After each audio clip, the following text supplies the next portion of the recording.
After 40 years of working with electronic circuit boards to raise her children, Eleanor received a final reward she never expected: a $190,000 wedding invoice and a note telling her she was banned from the ceremony because her working class appearance didn't fit the vision.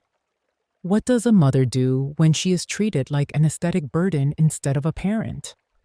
How does she teach a lesson about the true value of family? Hello, everyone. I am Casey. Thank you for taking the time to sit here with me.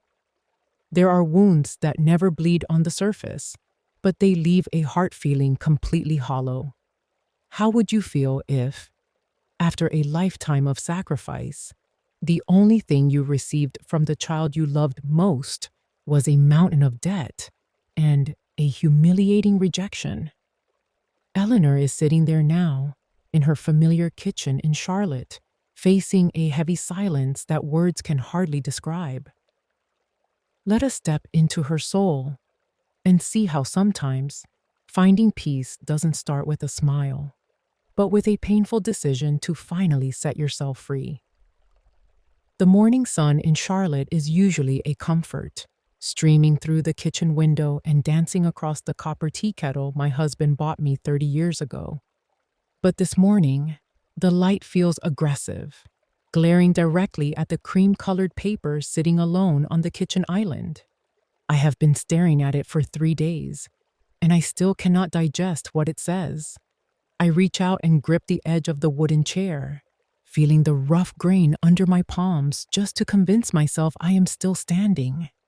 This house used to be filled with the sound of Marcus laughing, the heavy footsteps of a Duke student who called me every Sunday night.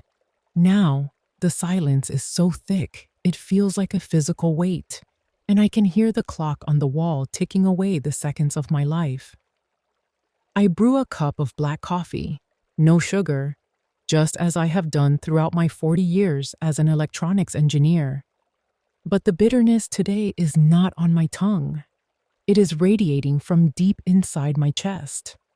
My hands, once precise enough to solder the smallest circuits, now feel clumsy and old as I brush them against the invoice.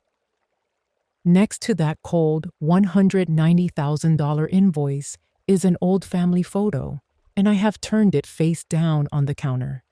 I cannot bear to look into my late husband's eyes because I feel ashamed that I let our son become such a stranger.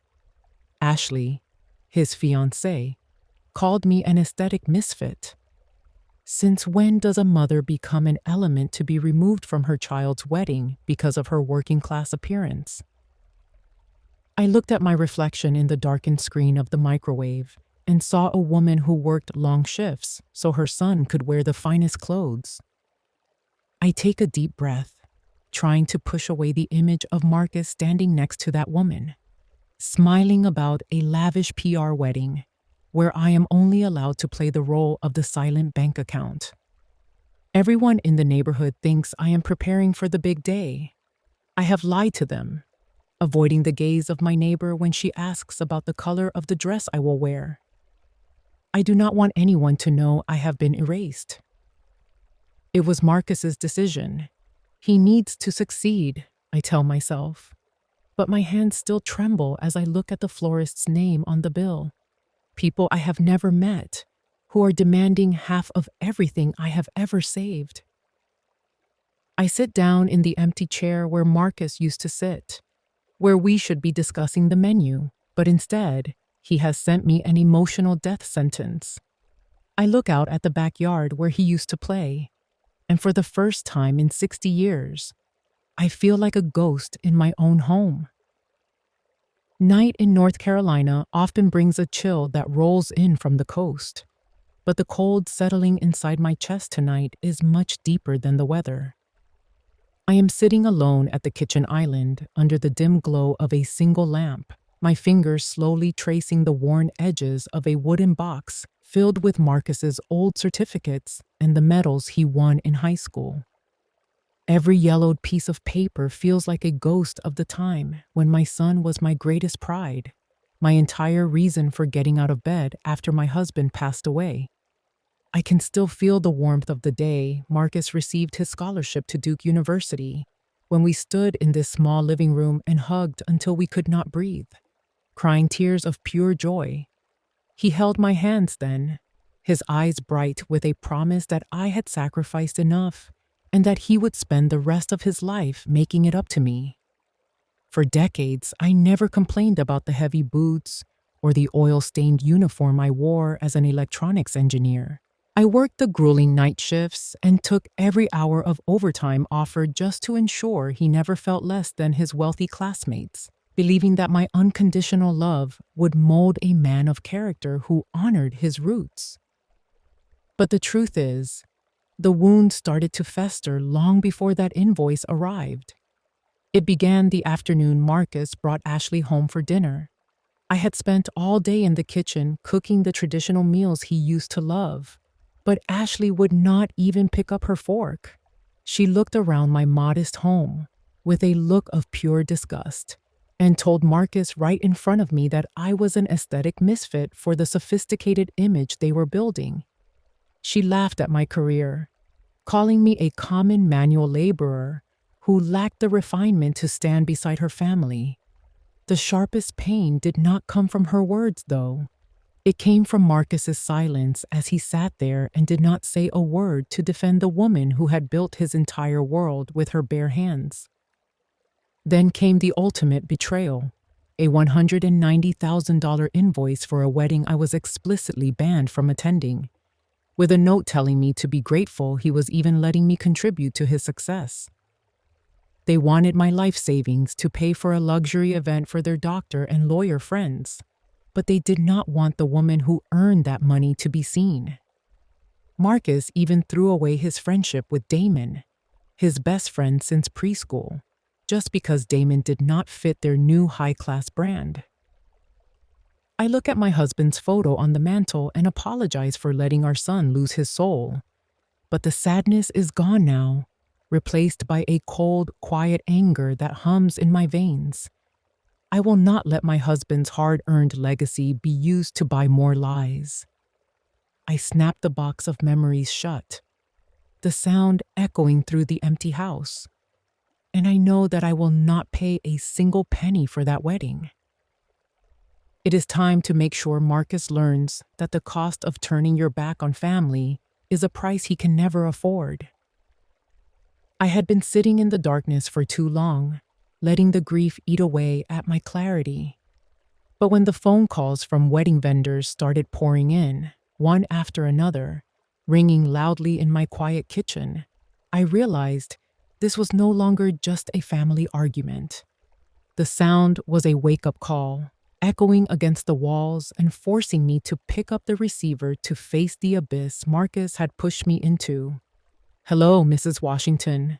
We are calling to confirm the $50,000 deposit for the venue at the Ritz-Carlton," a professional but cold voice said on the other end. My heart constricted. When I stammered that I had not signed anything, the woman calmly read back the information. "You are listed as the primary contact and the sole financial guarantor." Marcus had not just sent me a bill. He had forged my name on legal contracts. The boy I once taught about honesty was now using his mother's signature like a credit card with no limit. The feeling of betrayal was now laced with a cold, sharp fear of what was coming next. I reached into the kitchen drawer with trembling hands to find the business card of Robert Chen, our longtime financial advisor. Robert was more than just the man who managed my 401k. He was a friend who had watched me save every dollar for my retirement. "Robert, I need help," I whispered into the phone, trying to keep my voice from shattering. I told him about the $190,000 invoice, the ban from the wedding, and the stranger my son had become. Robert stayed silent for a long time, and the weight of his sigh through the phone made me realize how deep this hole truly was. "Eleanor, this is financial abuse," Robert said bluntly. Marcus is gambling with your future to buy a glamorous dream he cannot afford. His words were like a bucket of cold water waking me from a nightmare. I looked out at the backyard where I once dreamed of playing with grandchildren, and I realized that if I did not act, even this roof over my head could be taken away. The simmering anger inside me suddenly became focused and sharp. I was no longer a grieving mother being cast aside. I was an electronics engineer who had spent 40 years fixing the most complex systems. And now I was going to fix this mess. We spent hours going over the terms and accounts. Robert suggested setting up an escrow account to gain absolute control over every cent. "We are not looking for a fight, Eleanor. We are building a perimeter to protect you," he assured me.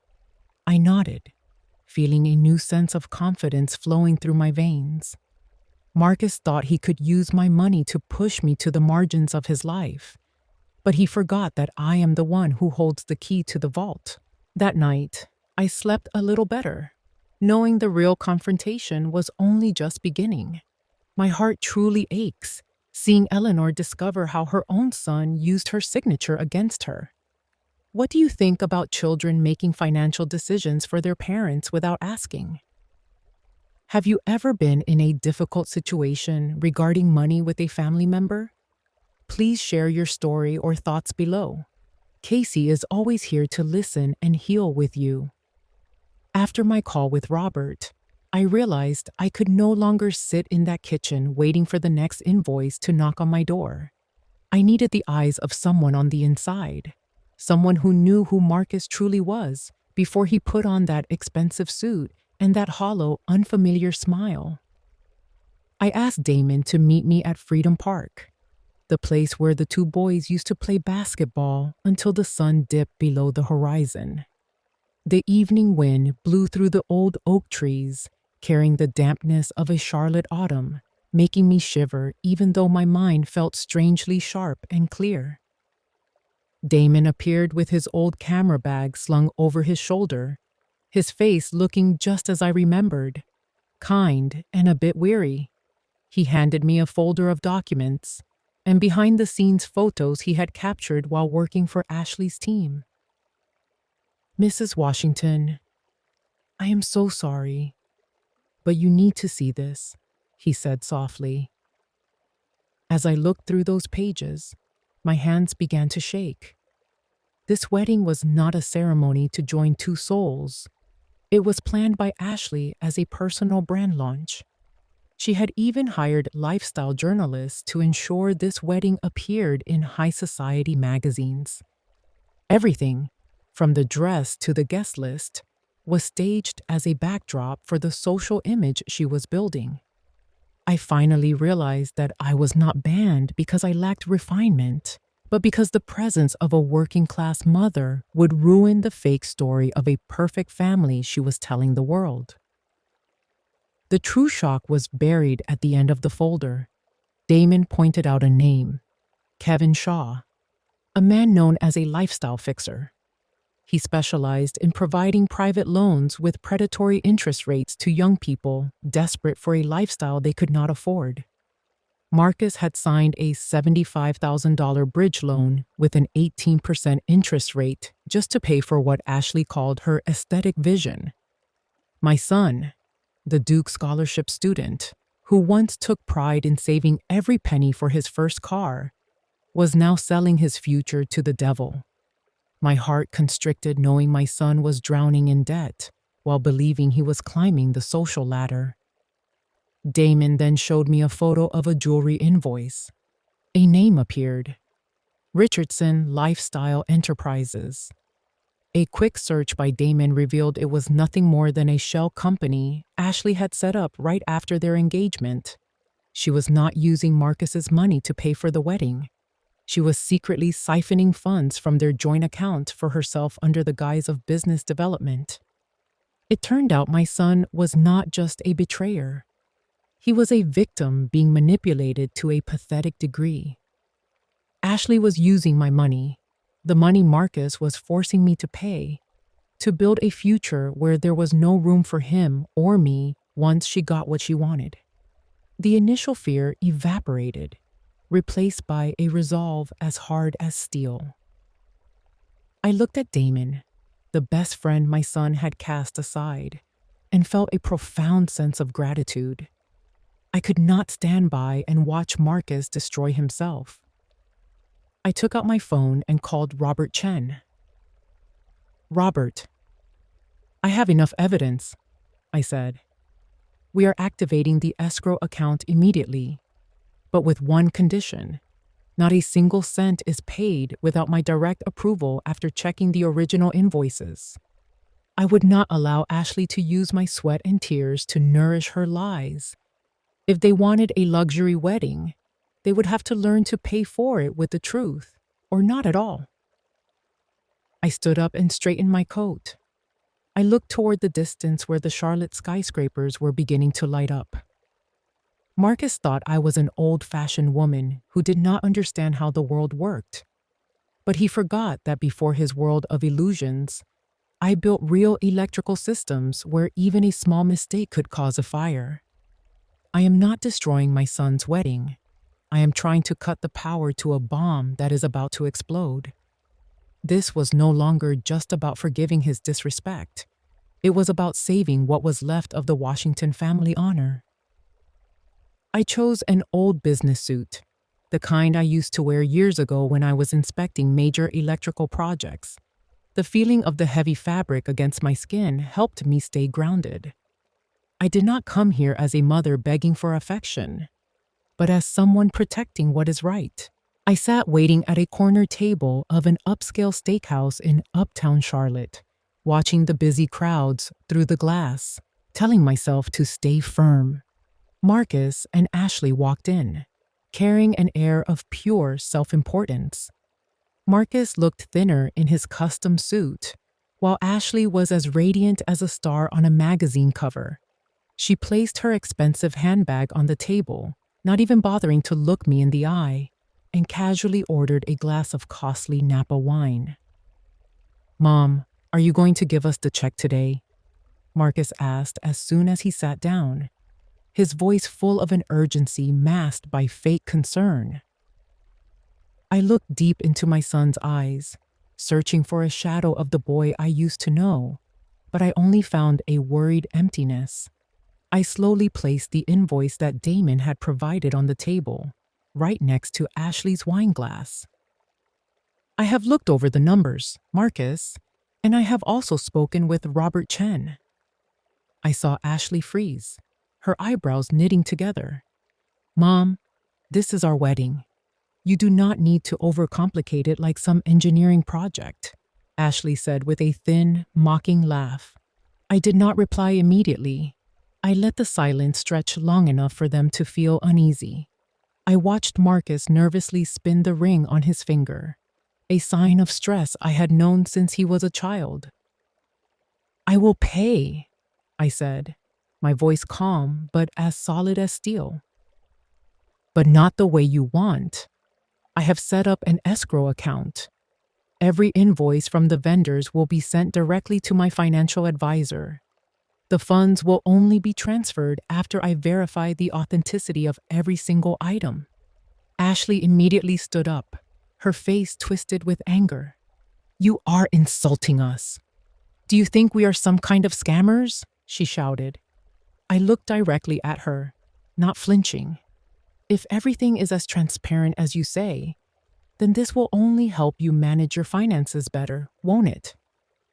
Marcus looked at me, caught between shock and a sense of shame at Ashley's behavior, but he still chose to stand by her. "You are making this difficult for us, Mom. You know Ashley needs the deposits right now."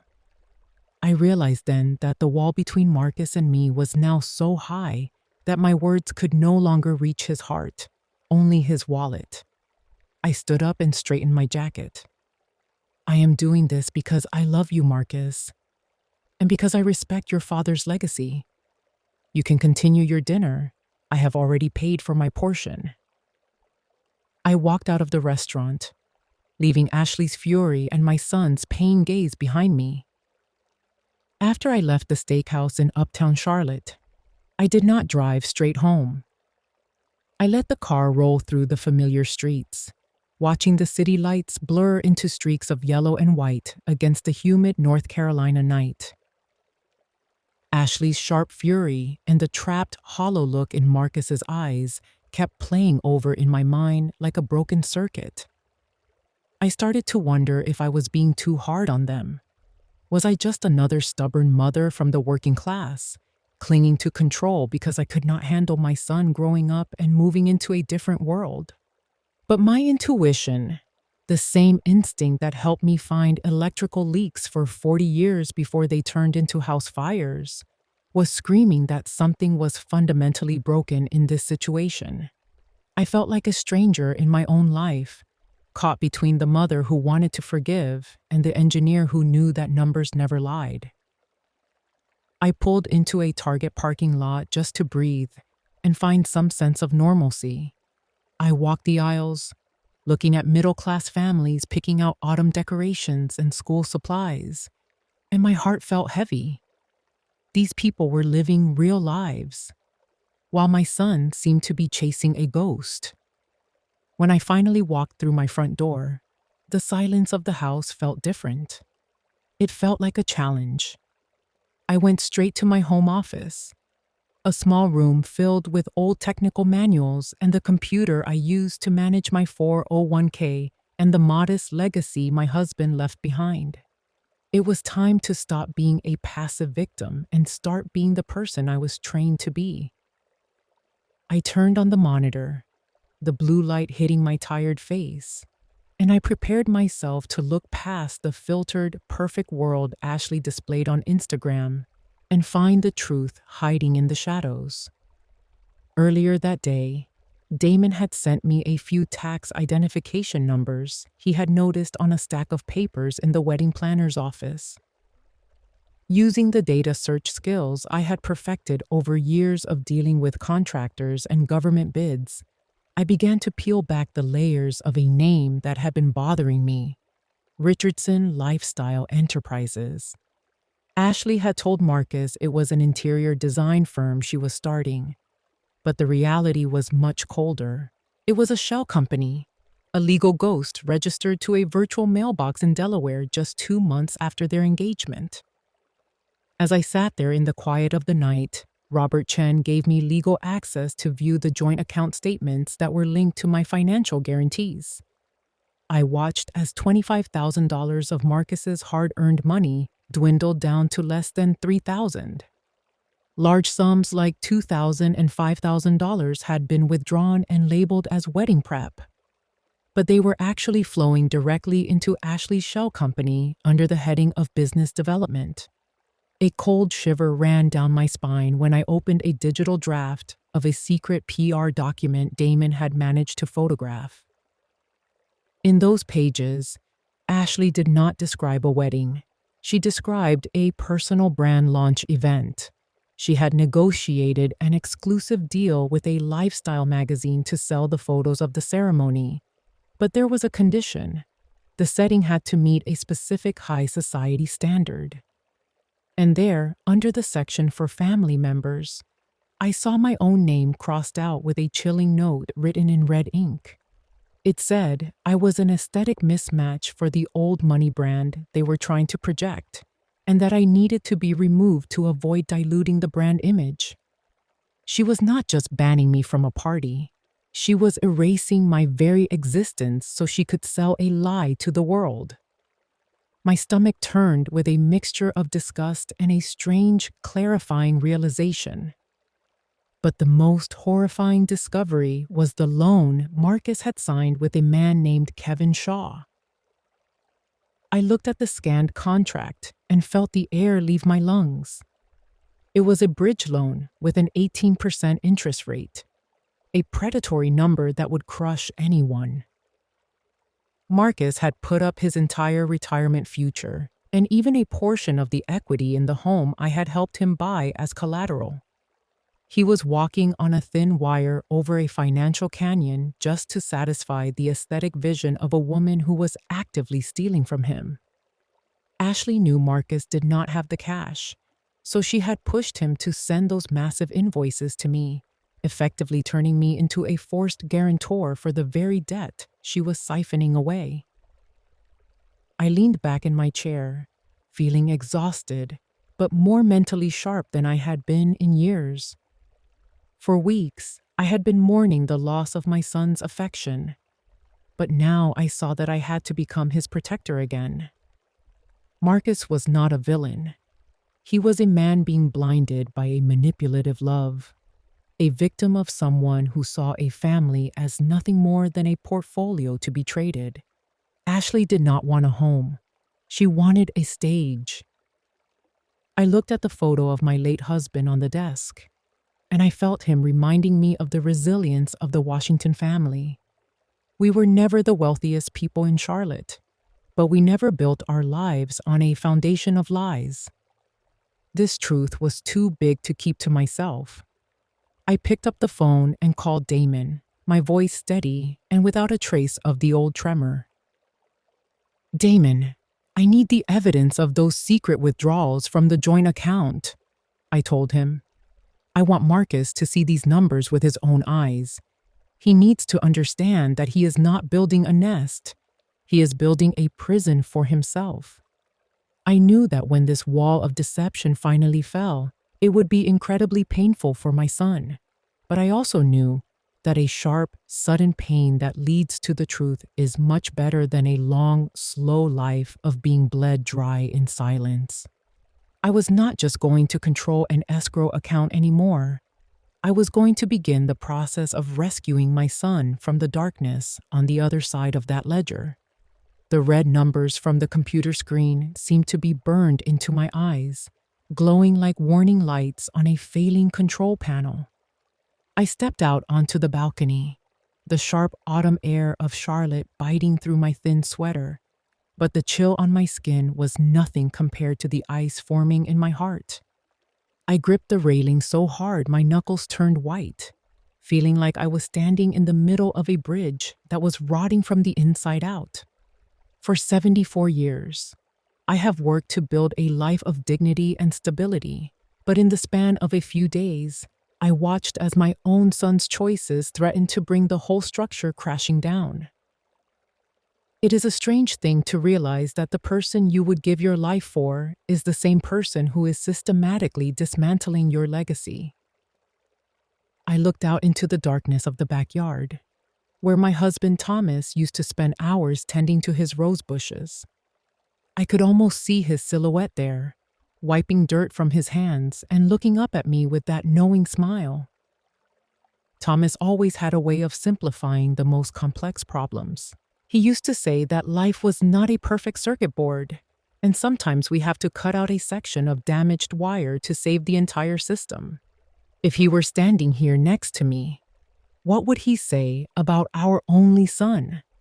How would he feel seeing Marcus turned into a pawn in someone else's social climbing game? I found myself arguing with my own shadow in the moonlight. Half of me wanted to drive to Marcus's apartment right now, pull him out of bed, and scream the truth until he finally woke up. I wanted to protect him from the pain of being a fool, just like I used to protect him from nightmares when he was 5 years old. But the other half of me, the engineer who has spent a lifetime respecting the laws of cause and effect, forced me to stop.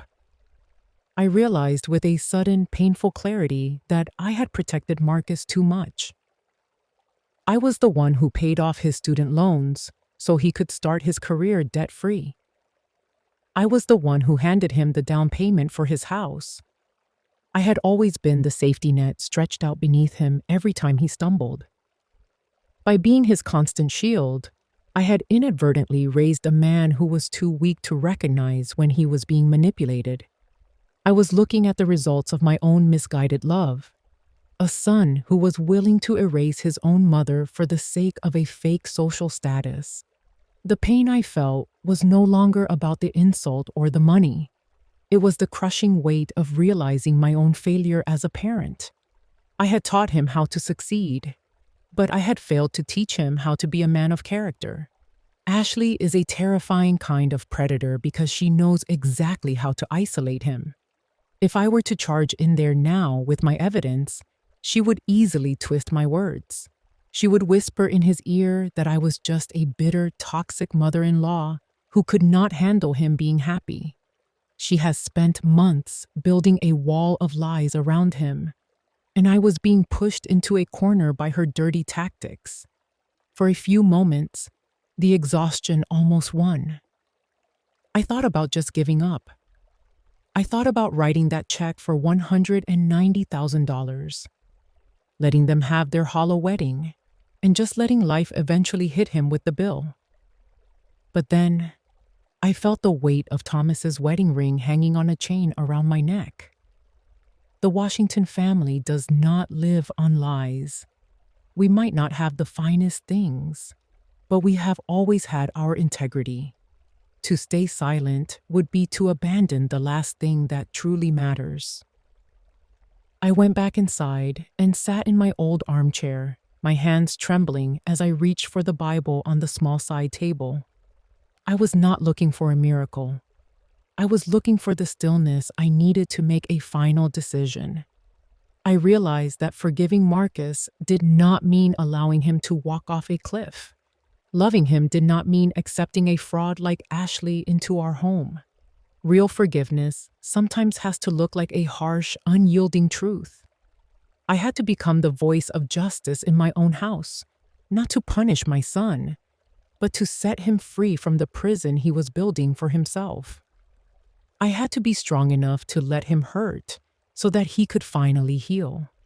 As the first gray light of dawn began to touch the horizon, I felt a strange sense of calm. I would not be silent, but I would not act out of anger or impulse either. I would wait. I would let Ashley get deeper into her own web of lies at the secret wedding she was planning behind my back.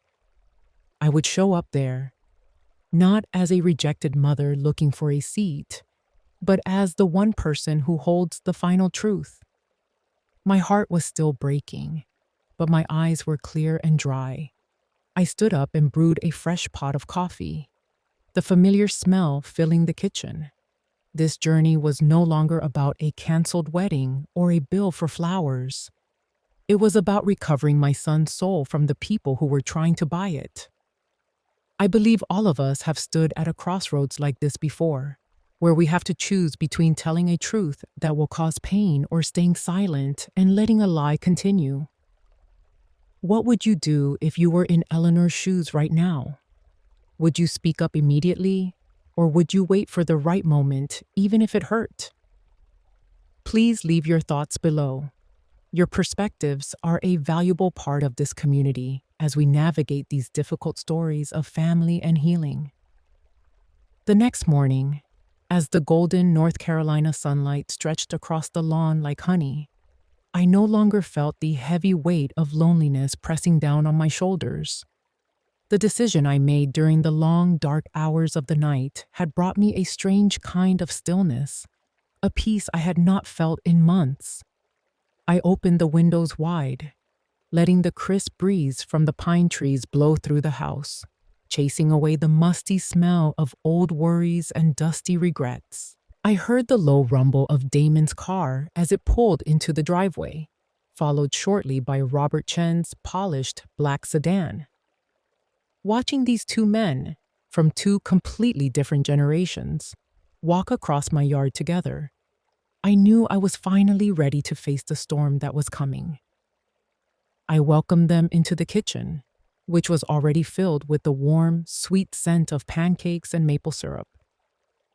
The kind of traditional breakfast I always prepared for honored guests in my home. Damon arrived with a box of donuts from the bakery on the corner, and Robert looked as professional as ever with a thick folder of documents tucked under his arm. We sat around the old oak table, the same table that had witnessed countless family dinners and holiday celebrations over the decades. "Mrs. Washington, you look much better today," Damon said. and his kind smile gave me a sense of warmth that Marcus had not offered me in a very long time. In that moment, I realized something fundamental. Family is not just about sharing the same blood. It is about the people who are willing to stand beside you when the rest of the world turns its back. Robert pushed the folder toward me, his face looking very serious. "Eleanor, Ashley has made a bold move," he said. "She knows you have gained control over the escrow account, so she is fast-tracking a secret second wedding. She is only inviting people who fit her specific PR goals and brand image." Damon nodded and opened his iPad to show me private messages he had gathered from a contact in the event planning business. "They are planning to hold the ceremony at a private villa this weekend.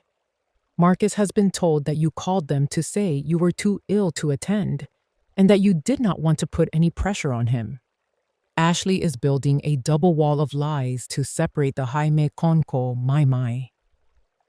I listened to them, but instead of falling apart like I did in the beginning, I felt a logical, calculating energy taking over. I was an engineer again, looking at a failing system and finding the fix. "So, she wants a stage without me as the audience," I said slowly, turning my coffee mug in my hands. "Robert, I want you to prepare the final stop payment orders for any unauthorized transactions. We will not just withdraw the money, we will demand direct on-site verification for every expense." Then I looked at Damon and asked if he could help me get close to the ceremony without being spotted too early. I did not want to ruin my son's day. I only wanted to bring the truth to the altar.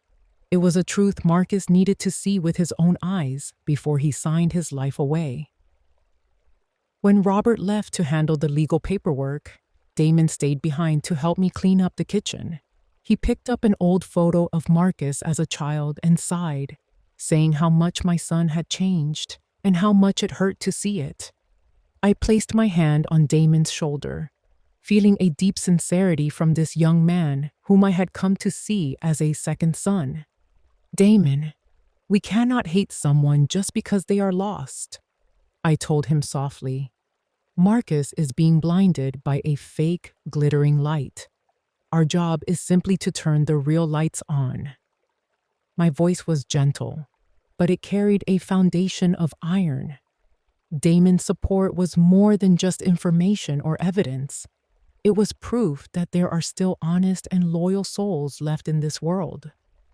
We spent the rest of the afternoon going over every possible scenario with a strategic eye. The wisdom of 74 years had taught me one important lesson. Never attack head-on when your opponent is holding the heart of the person you love. I needed a move that was quiet, but powerful enough to collapse the entire house of cards Ashley had built. We decided we would appear exactly when the vows were scheduled to begin. Robert called back to confirm that the escrow account was locked tight, and any urgent payment requests from the hotel or vendors would be redirected to my phone on that very day. After Damon left, I stood alone on the porch watching the sunset. The purple and orange colors of the North Carolina sky were magnificent, looking just like a painting my husband Thomas used to love. I was no longer trembling. The presence of my allies had filled the empty spaces Marcus had left behind. I knew I was doing the right thing. Forgiveness is not about letting your child drown in their own mistakes. It is about being ready to reach out and pull them back when they finally realize they are sinking. Tonight, I will sleep soundly, gathering my strength for the fateful weekend that lies ahead.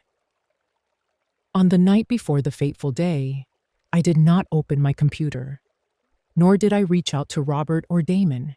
Instead, I turned off all the lights, leaving only a single small candle burning on the mantel next to Thomas's photograph. In the absolute stillness of my home in Charlotte, the only sound was the rustle of leaves in the garden. a quiet whisper of memories begging to be remembered. I opened an old, worn leather photo album, the visual diary of a lifetime. My fingers brushed over a picture of Marcus when he was 10 years old, standing proudly beside his father's old Ford truck with a baseball glove in his hand and a wide, beaming smile. Back then, his happiness was as simple as an ice cream cone after a game or a quick word of praise from me.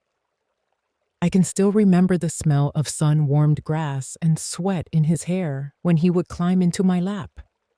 He was a child with such a warm heart, always saving the best piece of cake for his mother.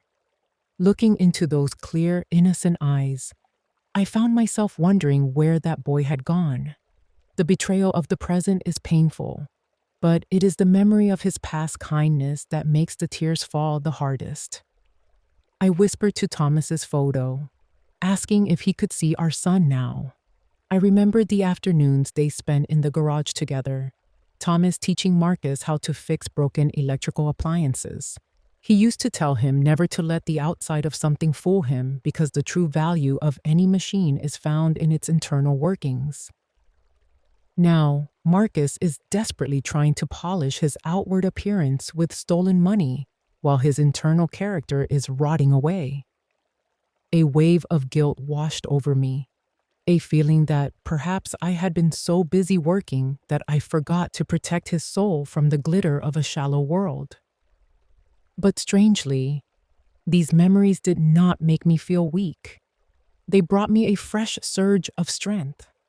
I realized I no longer felt angry at Marcus. I felt a deep, profound pity for him. He is a wanderer in his own life, blinded by the neon lights of Ashley's world and forgetting the warm glow of his own family's hearth. Exposing Ashley is not about winning a war. It is about gathering up the broken pieces of the boy in the Duke hoodie and bringing him home. I owe it to Thomas and to myself to bring our son back to the truth. I blew out the candle, and although darkness filled the room, my heart felt bright and clear. I am no longer afraid of tomorrow. The memories of unconditional love have become my armor. Ashley may have money, youth, and her clever PR schemes, but she does not have the decades of shared laughter and tears that I have with my son. I will walk into that ceremony with the quiet resolve of a mother going to reclaim her child. Marcus, even if you try to push me away, I will be there to remind you who you really are. Early that morning, the Charlotte sky was a heavy slate gray. The kind of morning that signaled a sudden sun shower was just over the horizon. I stood in front of the long mirror in my bedroom, carefully smoothing out the fabric of my elegant navy blue suit. It was the same suit I had worn on the day Marcus graduated from college, a day that felt like a lifetime ago, when our dreams were still simple and shared. As I tied the silk scarf around my collar, I noticed that my hands were no longer trembling. The memories of Thomas and the Marcus I once knew had filled the empty spaces inside me with a quiet, unshakable kind of strength. I was not preparing for a confrontation or a battle in the way most people would think of it. I was preparing for a new beginning, even if I knew that this beginning would have to start with a painful and loud shattering of the life my son had tried to build. I opened my old leather briefcase and carefully checked the envelopes that Robert and Damon had prepared for me late last night. Inside were the cold, hard facts. Bank statements showing Ashley's systematic embezzlement of their joint funds, legal filings for the Richardson Lifestyle Shell Company, and the predatory paperwork for that 18% interest loan Marcus had been pressured into signing. As an electronics engineer, I have spent 40 years understanding that when a system is overloaded because of faulty connections and short circuits, you cannot just keep patching it up with tape and hope for the best.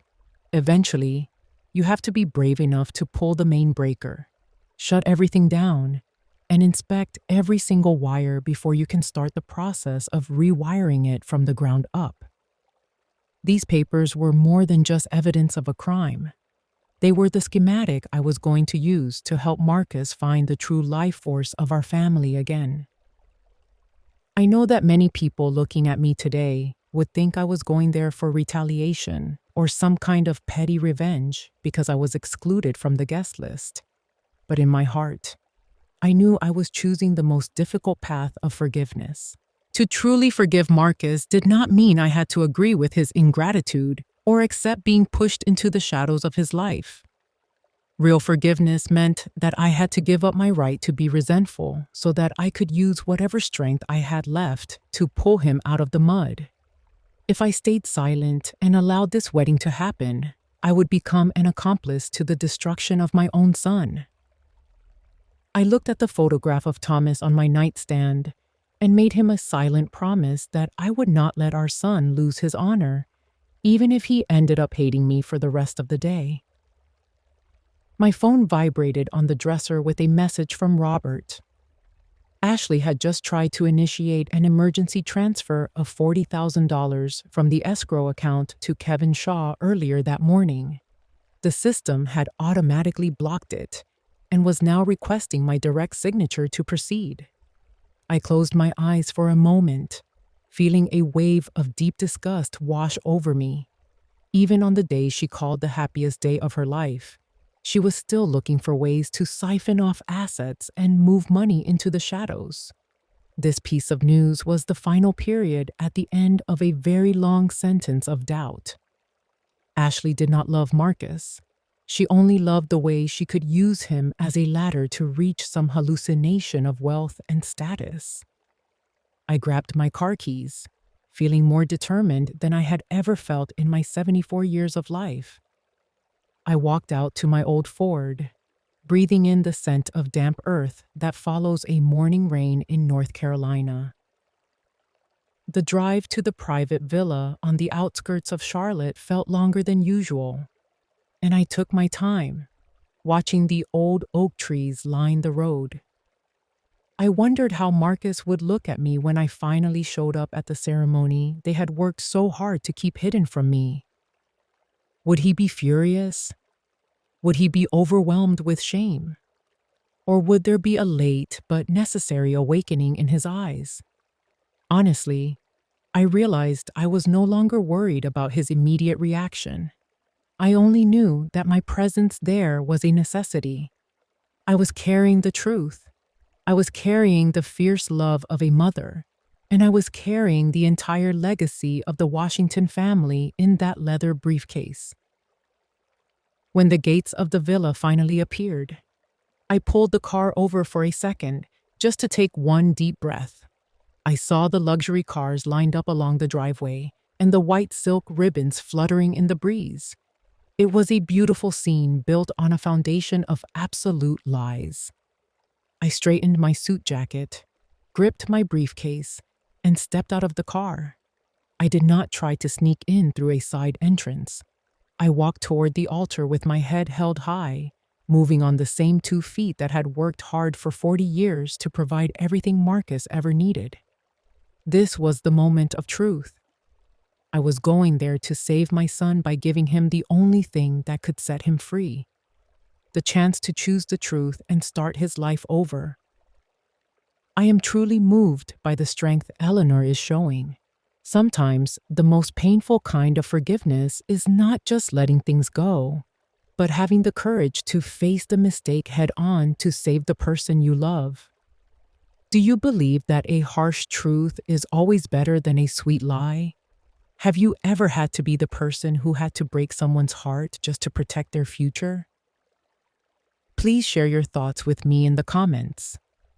Your stories are the heartbeat of this community, and they might be the inspiration someone else needs today. The music from inside the villa drifted out into the garden, a refined melody that should have been beautiful, but instead made my chest tighten with every note. I walked across the perfectly manicured lawn, my old flat shoes sinking slightly into the soft earth, each step feeling solid and grounded like the 74 years of life I had carried through every storm. The large oak doors of the ceremony room were slightly ajar. I stood there for a single heartbeat, straightening the collar of my navy blue suit and gripping the leather briefcase that held the weight of the truth. I was not a misfit or an aesthetic burden. I was the mother of the groom, and I had every right to be in this room. As I pushed the doors open, the music stumbled and then cut off completely, like a record skipping on a broken player. Dozens of eyes turned toward me, a sea of strangers in expensive clothes. Marcus was standing at the altar, his face turning a ghostly white as his eyes widened in sheer terror. Immediately, Ashley's mother, a woman who wore her social status like armor but had eyes as cold as a Charlotte winter, hurried toward me. "Mrs. Washington, there must be a mistake. You are not on the guest list," she whispered, her voice a sharp warning. Ashley's father followed, trying to grab my elbow to guide me back out the door, suggesting we discuss this rationally somewhere else. I stood my ground, looking them both in the eye with a small, unyielding smile. I told them I was not there to argue about a guest list. I was there to offer my son the only blessing that mattered: the truth. I walked past them, heading straight for the altar. Ashley stood there in a wedding dress that cost more than most people earn in a year. But the radiant bride was gone, replaced by a woman whose eyes were beginning to fill with a frantic, cornered kind of panic. "Mom, Ashley said you were sick. She told me you didn't want to be here to put pressure on us," Marcus stammered, his voice thin and shaking. I looked at my son, feeling my heart break for the 1,000th time. I told him I had never said those things and that I would never turn my back on him. I opened my briefcase and pulled out the bank statements and the documents for Richardson Lifestyle Enterprises.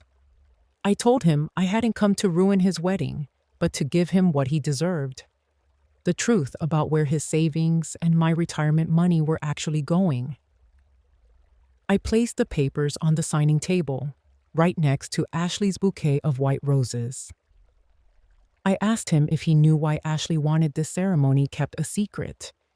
It was because she had tried to pull $40,000 from my escrow account just this morning to pay off a debt collector named Kevin Shaw. I asked if he knew that the $25,000 they had in their joint account was gone, with less than $3,000 remaining. A deathly silence fell over the room, the kind of silence that happens right before a building collapses. Ashley hissed through her teeth that I was making things up, screaming at Marcus not to listen and accusing me of trying to control him like a child. But I did not look at her. I only looked at Marcus, pointing to the transactions that led directly to her shell company. Marcus picked up the papers, his hands trembling so violently the pages rattled. He scanned the numbers, the names, and the predatory 18% loan contract she had manipulated him into signing. The realization began to wash over his face, replacing the shock with a deep, visceral pain. He looked at Ashley and asked what was happening, demanding to know what Richardson Lifestyle actually was. Ashley didn't even try to hide it anymore. Her mask of refinement shattered, and she screamed with a voice full of pure contempt, calling him a fool. She told him that without that money, he would never have the wedding he wanted or be part of her world. She told him his family was an embarrassment, and that his mother was just a manual laborer who didn't understand how the real world worked. That was the moment I saw my son truly return to me. He looked at Ashley, then at me, taking in my old but clean navy suit and the hands that had worked for 40 years to give him a future. Marcus slowly reached down and took the ring off his finger, placing it firmly on the table. He told her that his mother didn't need to understand her world, because that world was built on lies, and the betrayal of the people who loved him most. Marcus stepped down from the altar and walked over to my side. He took my thin, worn hand in his, and the warmth of his grip made me want to cry. But I knew I had to stay strong for both of us. "Mom, I am so sorry. I was so blind," he whispered. I didn't say anything. I just squeezed his hand back. This meeting was never just about exposing a lie. It was about two people finding each other again among the wreckage of a hollow dream. The sound of the car door slamming shut behind us felt like the final punctuation mark at the end of a long and exhausting sentence. We left that cold and hollow villa behind, along with the echoes of Ashley's screams that grew fainter in the rearview mirror as we drove away. On the long road back through the quiet, tree-lined streets of the Charlotte suburbs, Marcus did not say a single word. He just sat there in the passenger seat, staring blankly out the window as the familiar oak trees and red brick houses rolled past us like a slow-motion film of a past life. I did not ask him anything, and I did not offer any words of blame or heavy lectures. I simply drove, my old hands holding the steering wheel with a steady grip, feeling a sense of peace that I had not known since the day that $190,000 invoice first appeared on my kitchen island. When we finally stepped back into our old house, the scent of aged wood and the faint aroma of the morning's coffee were still lingering in the air, acting like a warm embrace waiting to welcome a lost child back to the place where he truly belonged. Marcus slowly dropped his small bag onto the living room floor, a room he had recently tried to dismiss because it was not high class enough for the world he thought he wanted. He looked around, his eyes resting on the worn spots on the leather armchair where his father used to sit and read the newspaper. "Mom," he called out softly, his voice sounding thick and heavy with a regret that seemed to weigh down every breath he took. "I have lost everything, haven't I? My career, my reputation, my money. It is all gone with her." I walked over to him and placed my hand gently on his shoulder, feeling the tension finally beginning to drain away. "You have not lost everything, Marcus," I told him. "You still have this home. You still have the honor of the Washington name. And most importantly, you have found yourself again. Money can always be earned back with hard work, but a soul is something much harder to recover once it is sold." The next morning, Robert Chen arrived at the house with a fresh stack of folders. We sat around the kitchen table, but this time Marcus was not restless or irritable. He listened intently as Robert explained the legal path ahead of us. Because I had the foresight to set up that escrow account, and because we had clear evidence of Ashley's financial fraud, Robert was confident we could petition the court to cancel almost all the contracts with the wedding vendors. "They cannot hold you responsible for a fraudulent act," Robert assured us. For the first time in many months, I saw Marcus show the sharp, logical mind of a true Duke engineer. He worked alongside Robert to go over the details of that $75,000 loan from Kevin Shaw. "We are going to take Shaw to court for predatory lending and manipulation," Marcus said, and his eyes had regained a flicker of their old strength. The feeling of justice being restored made the very air in the house feel lighter and easier to breathe. In the weeks that followed, Marcus did not rush out to find a high-powered job in the city. Instead, he chose to stay home with me for a while. He traded his expensive designer suits for his old t-shirts and a pair of faded jeans. He spent his days fixing the leak in the porch roof and replacing the outdated circuit boards in the garage, tasks he used to hire people for because he thought he was too busy or too important for manual labor. One afternoon, while we were working in the garden together under the warm North Carolina sun, Marcus stopped to look at his hands. which were covered in dirt and grease. He gave a quiet, sad laugh and told me how Ashley once said these hands were a sign of a working-class life that needed to be erased. But now, he said, it is only when I am doing this work that I actually feel like I am alive again. I just smiled and handed him a cold glass of lemonade, reminding him that honest labor has never been something to be ashamed of. It is the only thing that keeps your feet firmly on the ground. When the weekend came, Marcus suggested that he take me out to dinner. He did not pick a fancy steakhouse in Uptown, but instead, he drove me to the local diner where our family used to eat every Friday night when Thomas was still alive. We sat in one of those familiar red leather booths and ordered the classic American burgers and fries. Marcus looked at me, and his eyes were clear and steady. He told me he had met with Damon the day before to offer him a sincere apology. Damon did not hold a grudge. He just handed Marcus his old camera and told him he was still the best basketball player he knew. "Mom," Marcus said, "I almost threw away the people who actually loved me just to get approval from people who did not even know my middle name." I reached across the table and took his hand in mine. "Forgiveness is not a gift I just give to you, Marcus. It is a journey we are taking together," I told him. "I forgive you because I understand how easy it is to be blinded by a fake and glittering light. The important thing is that you were brave enough to turn around and find your way back." Marcus bowed his head, and I saw a single tear fall onto the wooden table. He promised me then that he would pay me back every single cent I had spent, even if he had to start over at the very bottom as an apprentice electrician. I looked at my son and saw a man who had finally grown up through his pain.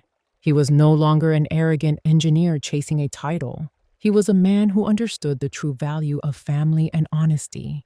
As we drove back home under the vast, star-filled sky of North Carolina, I felt a deep sense of relief spreading through my chest. Our house was no longer a place filled with secrets and predatory invoices. It was a home again, a place where genuine laughter was starting to replace the sound of tense arguments. I knew the road ahead would still have financial challenges to solve, but with my wisdom and Marcus's new perspective, I knew there was nothing we could not handle together. We were rebuilding something much more important than a luxury wedding. We were building a life worth living, the kind of life that I know Thomas would be incredibly proud of if he were here to see us now. As I sat down to reflect on the final chapters of Eleanor Washington's journey, I felt like I had just walked through a heavy storm only to step out into a warm, golden North Carolina afternoon. 6 months have passed since that fateful day at the altar. In Eleanor's quiet home, the noise of predatory invoices and filtered lies has finally been replaced by the steady hum of a life reclaimed. Marcus is now working at a local engineering firm. Nothing flashy, just solid, honest work. Starting again from the ground up. Every Saturday, instead of attending the high society parties he once craved, he's in the backyard with his mother, tending to the grill. Damon and Robert Chen often stop by, their laughter filling the space where tension used to live. Watching Eleanor's genuine smile as she sees her son take pride in repairing a fence post with his own 2 hands, I've realized a simple truth. True happiness never resided in the approval of strangers. It lives in the peace of being exactly who you are. Eleanor's story is a profound reminder for all of us, especially for the women who have spent decades sacrificing for their families. We often think loving our children means protecting them at all costs. But Eleanor taught us that true love sometimes requires the courage to draw a line and defend the family's integrity. Money can be lost, but honor and self-respect are the core circuits of our lives that we can never allow to leak. Don't ever let anyone, not even your own children, make you feel like you're an aesthetic mismatch just because you have the hands of a worker. Those hands built the very foundation they stand upon. Your wisdom is the compass they need to find their way home when they lose their way in the glitter of a hollow world. I really want to hear from you. After walking this path with Eleanor, how do you feel? Do you agree with her bold decision to flip the breaker and expose the truth at the wedding? Or is there a moment in her story that mirrors something in your own life? Every lesson you share helps build this community of healing. Please leave your thoughts in the comments below. I'll be there to read and chat with you. Stay peaceful, stay strong, and remember to keep your feet on the ground, just like Eleanor.